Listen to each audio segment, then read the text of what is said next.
All right, ladies and gentlemen, today we're doing top fives with a bit of a twist. So I'm actually going to be asking Miguel what his top five are of a particular category. He's got to rattle them off the top of his head.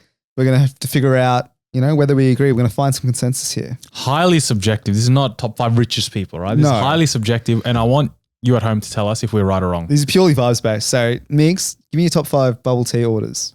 All right. In fifth, I have gone a bit left center here. I've gone a lychee black tea with lychee jelly. I've never heard of anyone ordering that. If you go on fruit teas, and I'm going to actually extend this to a fruit tea matching with the jelly flavor. Yeah. So you go peach black tea with a peach jelly. Yeah. That is an unreal combination. It is refreshing because it's not heavy like all the milky ones, but you're getting a strong flavor with the syrup, with the tea. It's light and refreshing. The jelly as well accompanying it. I've got to put it fifth. Okay. What's fourth? At fourth, I have a taro milk tea. Yeah, I'll agree with this. I love a taro milk tea. It is honestly one of the best flavored milk teas. If you're thinking about fruits or you're thinking about flavors, it is one of the best up there, but it doesn't crack my top three. That's fine. That's fine because I think with taro milk teas, I only like them at specific places. So they're hit and miss. They're massively hit and miss. They're probably the most inconsistent bubble tea order. So if your favorite is a taro milk tea, you don't think you can confidently go anywhere, order it and be happy. Correct. But with like lychee fruit tea, right? They all taste the same really. Yeah, play on. Right. Give me three. Three, I have a creme brulee milk tea. No. This, my golly gosh, specific places, Matchy for example, where they get the tea, they put the nice little foam on top, they put the powdered sugar on, and they burn it. It is a lovely addition because when you, for example, if you mix it, you get the nice caramelized concentrated sugar flavor in the tea. No, not a fan? As in like, I'm sure it tastes good. Sorry, are you talking the most, like the best tasting flavors? Is that what we're doing right now? The top flavors, yes. Okay, because I'm thinking like most popular flavors. And I have not seen a friend order a creme brulee. Because they don't know. Traditionally not a Taiwanese dessert potentially. Because they don't know. The creme brulee one, it hits so nice. Where do I get it's better creme than just brulee? like Matchy, for example. Anywhere else? The other like King Teas, for example. Okay. They'll probably do one. So not a standard. It's not a standard order, but if it's available, I highly recommend you go get it. It's going to change your life. It's better than adding just sugar in a normal milk tea. It adds depth and flavor. Okay. Give me number one then. Number two. What's number two on your list? Number two, I've gone the classic. I've gone a pearl milk tea. Safe, reliable, most places. If you don't do pearl milk tea well, you shouldn't be a bubble tea place, first of all. Agree. So most places do well. If you're looking for a staple classic, it hits the spot. All right, number one, I have gone a brown sugar milk tea. For example, if you go Jingfu Tang, the famous Taiwanese place, it's all over the world actually. They've got a couple in Australia, a couple around the globe. They do the brown sugar pearls, for example, in front of your face. They got a big pot of it and they do it properly. And then you get that with the brown sugar milk tea. That is the number one. If it's available and you can tell they're doing it properly, go get it. You won't be disappointed. Yeah, I think the list is good. I almost sucker for brown sugar milk tea. Like that I think is my... Senny's a fan of the brown sugar fresh milk, bro. Doesn't even get the tea, doesn't even get the pearls, bro. He just wants sugar and milk. Yeah, I mean, it really, it's like what's breast wrong? milk, bro. The most primal combination. Sugar and fats. I have a friend who used to run like a bubble tea DIY place. And when I went to their factory, they gave me like the syrups to make it at home. And they're like, oh, which one do you want? I immediately, give me that brown sugar milk tea. It just hits, man. It's just concentrated sugar and it's so nice. Yeah, I literally still have the syrup. So, if you want to have a brown sugar milk tea, I can provide it for literally $0. I might have to come over and make my own. Give it a go. That's my top 5 bubble teas. Ro, what are your top 5 Asian entrees? All right. These might be controversial, but I want you, because we've all had these dishes and I actually want to get your thoughts. As an Asian. On what this ranking looks like. Play on. So number 5, I've got satay chicken. Satay chicken. Satay skewers. I like the shout. I think it's actually adequately placed because I normally don't get it because it takes forever to come. It does. And it's quite expensive. It is expensive. Those are the hold back, but that dish itself, delightful. Absolutely. Unbelievable. Like satay chicken, if I see it on the menu, if I'm seeing a satay chicken and I'm in the mood for an entree, it's coming down the pipeline. But the problem is when places don't do it properly. Correct. Like the chicken is dry, for example, or it's just like generic satay sauce. Yeah. I'm okay with the satay. I'm okay with the chicken being dry because you're just dousing it with satay sauce, so like no issues. But there are places who do a bad satay sauce. Yeah. And that, I mean, at that stage, it's just chicken. Yeah. Do you know what I mean? Dry chicken. Dry chicken. All right. And number 4, I'm going the seafood pancake. Seafood pancake. That is a delightful entree. I don't know if it's an entree per se. Absolutely, it's an entree. I get that alongside the incredible gangjung. Yeah, so do I. But that's the starter before you have the chook. I like the shout because people like me, we're not going to think of it as an entree, but it is a delightful entree. If I see it on the menu, it has to be talked about. It has to be considered. We're either getting it, correct, or if we're not getting it, something incredible has to beat it. Yeah. Like if I'm at a Korean restaurant, right? Like it's the order's the same. If I go to a fried chicken plate, the order is honestly the same every single time. Seafood pancake, whole chicken, 2 different flavors. Yep, correctamundo, bang, see you later, and that's it. Happy days. Unless you have a vegetarian, you get a kimchi pancake and call it a day. But seafood pancake. I've gone to places, but the way people do it is very different. I find some places like to, well, not burn it, but like char it a little. Yeah. Some of the seafood selection's a bit rogue. Sometimes other places have actual seafood in it, like calamari. You can tell there's squid, calamari, et cetera, et cetera. Some people, the pancake batter isn't great. Other places, it's like nice and thick and like fluffy. No, but this is we're just saying things about different restaurants. Like, That's true. They can't make good food. But in terms of good entree, in my eyes, I want to be able to know that is a reliable. But I've been disappointed by seafood pancakes. I think that's where my trauma comes in. That's fair. But that's why it's only number 4. Play on. Right? And you let me know if I'm missing any heavy hitters at the end of this. Number 3, right? Number 3, I've gone xiaolongbao. That is class. That is class. I've gone number 3, though. That is class. Of all the dumplings, I think it is up there. I don't know if you put dumplings 1 or 2, but it is a good dumpling because it's not too heavy as well. Sometimes you get like those fried buns, for example, or the fried dumplings, especially as an entree. You want it to be light and subtle. So my first experience with xiaolongbao was at Din Tai Fung. Din Tai Fung? That was the first time I had it, and I didn't. First of all, I didn't know. No one taught me the technique, right? You puncture the bloody dumpling. On the spoon. On the spoon. You add some vinegar, some soy sauce if you'd like, some chili if you actually would like. I didn't get any of that kind of guidance. Yep. I simply just popped it in my mouth. Didn't even know it exploded. And it burnt the top of my tongue. Oh, and I thought, what the hell is this? Why have I been sabotaged? The next time I went, someone taught me how to correctly eat it. And I thought, wow, this is unbelievable. Best dumpling I have. There's no more dumplings on this list. But it's the number 1 dump. Is that a fair statement? That is a very fair statement. I would agree with you there. All right. Number 2. Number 2, I've gone prawn toast. Oh, I love a prawn toast. Now, it would be top 2 for me, dude. And I don't know if it'd be 2. I don't know. I love a prawn toast. Dude. I don't know. And it's rare. It's not a common food. So when I see it, I am absolutely ravenous. In fact, tonight I'm going to get prawn toast. Oh, mate. The thing is, it is a bread. So for those of you that know, it is just white sliced bread, tip top, for example. They squish it, I think, and on top they have a mixture of prawns. So they dice up some prawn. They put like whatever seasonings on there, sesames, the shallots, the green onions of the world. They put it on, pat it down. They just deep fry the whole thing. Put some sesame seeds on top. Have some sweet and sour sauce or whatever you'd like on the side. Delightful. Is number 2, is that too high? I'll go number 1. Oh, you need to tell me one and then I'll gauge if number 2, because I could be forgetting an absolute banger of the genre. All right. Number 1 on my list is a Peking duck pancake. I don't know. Is that an entree? Because that it's absolutely is an entree. But it's a whole shebang you got to order. The whole ordeal. You order the Peking duck pancake. Yeah. I'm saying forget about the Peking duck they put in the noodles afterwards. I'm saying specifically they get the skin. You put the hoisin sauce over the top. You wrap it up into a little burrito. You put 1 string of cucumber, one string of spring onion. Correct. You wrap it all up in a little burrito and then just smash it. And it's a DIY affair. That would be the top 2. I would agree. I would actually agree the Peking duck pancake goes on top because sometimes a prawn toast, it is deep fried. It might be a little too much for some people.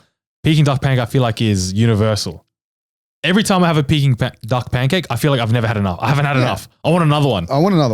Run it up. But normally if you go yum cha, if you have like 5, 6, 7 people, they'll do it for your table. So it's 1 each. Yeah, it's like 1, 2 at the maximum. I would love 4 of those, respectfully. 100%. But, I was looking through like honorable mentions. A sanshui bao, does that make the cut? Personally, it's fresh and it's delightful. I don't really care that much for a sanshui bao. You got your classics, your spring rolls, that sort of stuff. The curry puffs of the world. They're just stock standard. They're okay, but they're not a top 5. And then I was thinking like I went past the Vietnamese genre, didn't choose anything. No Vietnamese spring rolls, for example. Again, good, but they sometimes put that in the main dish as well. So, you have it there. Yeah, I was just thinking East Asians that we were thinking, South Asians. South Asians I would have put in, but I was thinking specifically East Asians, to be honest. I'm not mad at the list. I like the list. I like the 5. Would you reorder any of them? Me personally, Xiaolong Bao 2 potentially. It could be a prawn toast number 1, dude, just because every time I've had it, I've had like a spiritual experience with it. Yeah. Like seriously, it is that good, dude. I know what they do with the prawn toast, but it's unbelievable. It's all the oil that they put in it. All right, Manu. We'll move away from the Asian theme. We'll go straight to Sydney. What are the top 5 streets in Sydney? All right, top 5 streets in Sydney. Number 5, I'm going Oxford Street. Okay. Well, this is very hard for me. There's just so much option. Let me sell it to you, right? Oxford Street in Darlinghurst, and you're on a night out. For example, we weren't even on a night out. We were going to a comedy show beforehand. Food options were plenty. And then if you leave a nightclub at 3 a.m., you have the same food options, right? Yeah, they're open 24/7. Pork roll, you got Greek, you got burgers, you got whatever you want, kebabs. They're all open late, which is actually quite rare to find in Sydney, right? And there's a whole bunch of clubs and bars along the street, so it's a staple. That's why I put it 5th. I'm interested to see what beats Oxford Street, dare I suggest, because when I lived in Darlinghurst, Oxford Street was the next street adjacent. And for lunch, if I wasn't making food, I would just be going up and down, wandering it. Like I'd go out on a night out, Oxford Street, bang, come back, happy days. So it'll be interesting to see what goes ahead of it. All right. In number 4, I have Rose Street in Eastwood. Rose Street, R-O-W-E. R-O-W-E. It is the main street on both. I picked this because both sides is Rose Street. I didn't know that. Okay. So it is the main Korean side and Chinese side in Eastwood.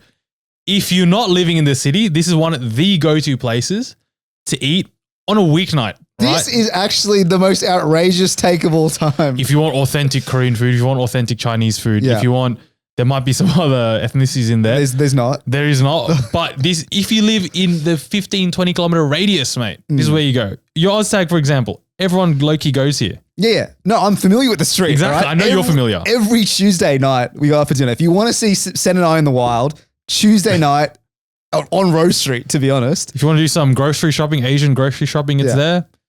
I mean, but how can you compare that? This is like... It's a top tier suburban street for me. That's why it's up there. Agreed. What do you want me to throw in? John Street from Cabramatta. No. Burwood Road from Burwood. Those are on the short list. Yeah, Parramatta Road. We'll save that for later. Oh, of course we will. Okay. So that's ridiculous that you're putting Oxford Street below Rose Street. I'm putting it because like Oxford Street, the problem is the competition. It's also a controversial street potentially, not for... Not controversial. No way is it controversial. But the competition of there are a lot of streets in the city that can offer you similar. All right. That may or may not appear later in this top 5. Of course. I know exactly what street you're going to pick as number 1. Suburban, it's so hard to find a street like that, in my opinion. If you're a local, you don't want to go to the city, but you want to feed. Yeah. For example, we live in the hills. It's unreliable at like a 7, 8 p.m. Places are closed. If I'm at 8:39 and I want a place to eat, I'm going. I know I can go to Eastwood and get a feed. To be fair, a good Asian feed at that as well. Yeah, you're going to McDonald's or KFC's or types of world. Shout out Ginger and Charlotte. Those guys open till late, 11 p.m. because we finished, like our latest games finish at 8:30 or start at 8:30, finished at 9:30 basically. By the time we get there, it's 10. It's not easy to find. But Eastwood, Chinese side, Korean side specifically actually, most of the Korean joints there will be open late for sure. Cafes are closed late, dessert places are closed late. You got everything. That's why I've put it there. Controversial maybe, but I think it's worthy of that. Give me number 3. Number 3, we mentioned I've got Parramatta Road. All right, here we go. We're talking legacy and longevity. Yeah. That's what we're talking, because from the city all the way to Parramatta, believe it or not, you've got a long road. And in between, you've got the Strathfields, the Burwoods, you've got Auburn's, you've got all of that along the road. You've got, for example, if you want to stop near Silverwater-ish area, you got the Krispy Kreme there. You got the McDonald's. Go through the prison and have a look there. No, that's off of Parramatta Road. On Parramatta Road, you got the Costco's of the world. You got Chubby Buns there. On the way, you can veer off. You go Granville if you want like a El Jana. You got Parramatta at the end of the road, but it starts from the city as well, the inner west. No, I to be fair, I'm not mad at this pick at all because I am genuinely amazed at the sheer length of that road. That's How is a road going from east to west? One road, bruh. You just go free. It's free as well. It's not a motorway. Yeah, that adds massive plus points. And seriously, if you're driving along Parramatta Road, I think within 2 minutes you can find somewhere to eat. Yeah, be it a restaurant, food truck, any sort of thing. If you need to eat, just go into Parra Road, drive a bit, and you've got a place. And too much traffic though. Sometimes the traffic. That's why I can't put it near the top. But again, if you're looking for a store, you'll find a variant of it along Parramatta Road. Yeah. All right. Then what's number 2? Number 2, second place, I've gone King Street in Newtown. Okay. Yeah. It is the main street along Newtown. It's where you find all the restaurants. You find everything there. You find the shops. Most of the time, if you're looking up a article like top 5 Italian place to eat, top 5 Thai place to eat, top 5 whatever place, you'll always find 1 or 2 places that live on King Street. Yeah, 100%. And it's a staple. If you want to go somewhere and you need to eat, there you'll find something. Well, around the corner, you got, is it Enmore Theatre? You got a theatre there. You got all the like Newtown Hotel. You got pubs, bars, clubs. Yeah, I like King Street because it's basically one road and just populated across the side of the road is everything that you need in those suburbs. Like the Enmores, the new towns, you just go down King Street, bang, whatever you want, you find. Finally, what's number 1 on this list? Before we get to number 1, honorable mention goes to George Street.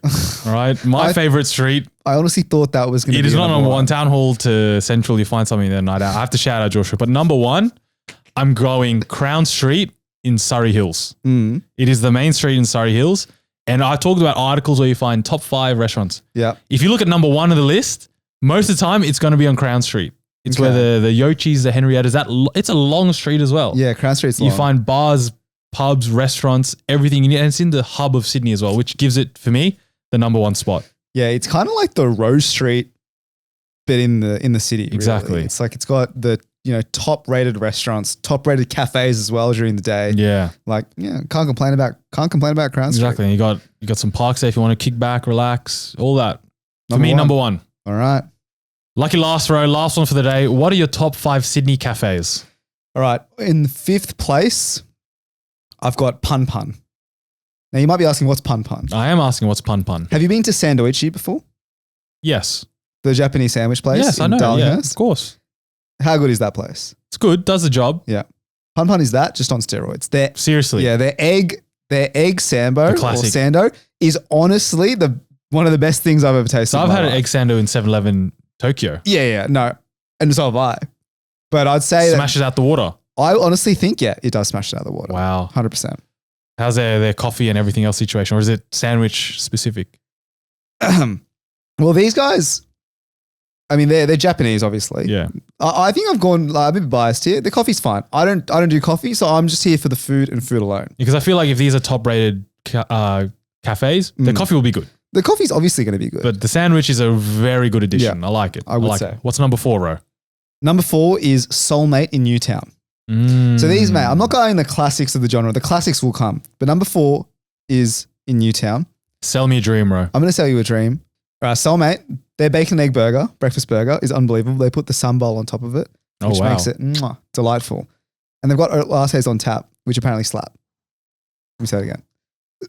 They've got oat lattes on tap, which slap so hard. Dude, coffee on tap is very hit and miss. I've seen a few places where they do the oat lattes, matchas, for example, on tap. Hit and miss. But if you're saying this place is good, it has to be good. Yeah, it is. Yeah, it's unbelievable. All right, number 3, we've got a classic of the genre, Happy Field. So this is controversial. And 3 might be low. 3 might be low? I'll wait for your list, but 3 might be low. Okay, so Happy Field, I got heat when I suggested this to people, but Happy Field is McDonald's just on steroids. Yeah, I would say. Where is it? Haberfield? Haberfield. It's a cafe in Haberfield. It's just yellow. Yeah. The walls are yellow. The plates are yellow. When I was there, I was a yellow customer. They do the McDonald's food just on steroids. Just top way quality. better. Bougie. Like the McMuffin, for example. I think they do the pancakes. The hash browns. I thought the hash brown was actually spectacular, to be honest. I liked the McMuffin with the chicken sausage. I don't think I got that one. Oh, it's like was there another McMuffin? No, it's the one. Yeah, okay. Well, then I did get that one. It's the one. Yeah, all right. And then there's a one where you can create your own plate sort of thing. You mix and match. And it's good. The thing is the wait. Yeah. I waited 45 minutes. Because can you book? I don't know if you can book. Maybe you can, but I just did Bayron and then I was like, we're in the area. Let's go to Happyfield. And we waited. When I drove past, I saw a gazillion people outside. I'm like, I'm in for a wait here. But I think, I don't know. People seem to think it's overpriced and overrated. It's expensive. So when you suggested to people, they said you're out to lunch. They said, get out of here. What are you talking about? Top 5. Yeah, because I feel like because it's so popular, people are going to think, it's overrated, this and that. But it's actually not. It's quality. It's actually good. Like if you haven't been, you should go try. Yeah. Would recommend. Number 2, Himi, runner up. Number 2 is Bill's. Bills. So this is an interesting one because I don't think, well, do you know who Bills is? All right, Bills is in Surrey Hills and Bondi. It's like a classic joint. I might have heard of it. But this is the thing. I don't think their other food is that good, but their pancakes are for sure the best in Sydney. 100%. I'm saying Bills has the best pancakes in Sydney. I'm absolutely saying Bills has the best pancakes Definitively in Sydney. The best pancakes in Sydney. They do ricotta pancakes and it's unbelievable. So the other stuff, okay, is actually overpriced and pretty average. Right. But I'm putting this number 2 solely because of his pancakes. I love pancakes. I find it very, the only other pancakes I have is pancakes on the rocks. Dude, that's trash. Blows it out of the water. So you're telling me I go to Bills, I get a coffee of my choice and I just get the pancakes. Yeah, I ignore the menu. You see the spaghettis, you see the linguinis of the world, you see the avocado toast, mate, forget about them. They're like $35. Don't even touch them. Look straight at the ricotta pancakes, order that, shut your mouth and eat the food. Right, sounds lovely. Very popular place. I think it's pretty popular, yeah. I got to give it a go then. All right, number 1, Single O. Single O. In Surrey Hills. Is this the place that was rated the best coffee in the world? That is correct. So now should be number 1. Well, I will say the coffee, again, not a coffee guy. Apparently it's good. We'll leave it to the experts who've rated it number one in the world. All right, we can't argue with that. I personally thought it tasted like every other coffee I've ever had in my life. We just don't know. We don't appreciate the art. No, of course. I know. I'm saying that. But I'm saying the food in of itself, okay, if you want simple brunch food, you know, your avos on toast, your shakshukas of the world, Single O does them really, really well. Quality, top quality. Top quality. So if you're saying recommending one cafe in Sydney for people to go to, Single O's at the top of the list. 100%. But the wait time is long, but I still 100% recommend it. Now, in saying that, there are a couple of honorable mentions. Because I like Asian fusion stuff a lot of the time. Yeah. So think of your left of fields, your Bear Witnesses of the world. I went to actually went to Kurmak the other day. Shout out the owner of Kurmak. He gave me a Stay Dangerous. He recognized me from the pod, but didn't matter about the food. I think I was a regular civilian getting the normal food. That was also good. Yeah. It was a Japanese style place. I like the Japanese brunches of the world. So I'll give that an honorable mention as well. Did he give you any special treatment? No special treatment, but he was a very nice guy. Told us he loved the content and we had a conversation, which I appreciate. I really appreciate. So shout out you. Actually, speaking of Stay Dangerous, I went to Oztag. I put this on the story the other day, but I was at Oztag. We were at McDonald's actually. We didn't go to Rose Street for the first time ever. People just wanted McDonald's because it was a late dinner and they wanted ice cream. So we went to the West Ryde Macca's and then a couple of boys. How did this go? I want to know how this went. Well, we were just eating our food and I went to the bathroom. I came out of the bathroom and then they were in a group of like 15. There was a huge group of them. Yeah. And I think they were just getting egged on by their mates. And then one of the guys was like, oh, I love your content. Like, can I get a photo? The other guy was like, I've been listening to your content for 5 years. And we've been doing it for like 5.5, almost 6 now. But 5 years. So he's a long time listener, mate. Massive shout out to the boys. Apparently they play Oztag, so we might be versing them. But yeah, always nice. Always nice. Shout out them. Right, those are our top 5s. Let us know on Instagram @CriticalBent if you agree or disagree. And if there are any other top 5s you want to hear from us, please let us know.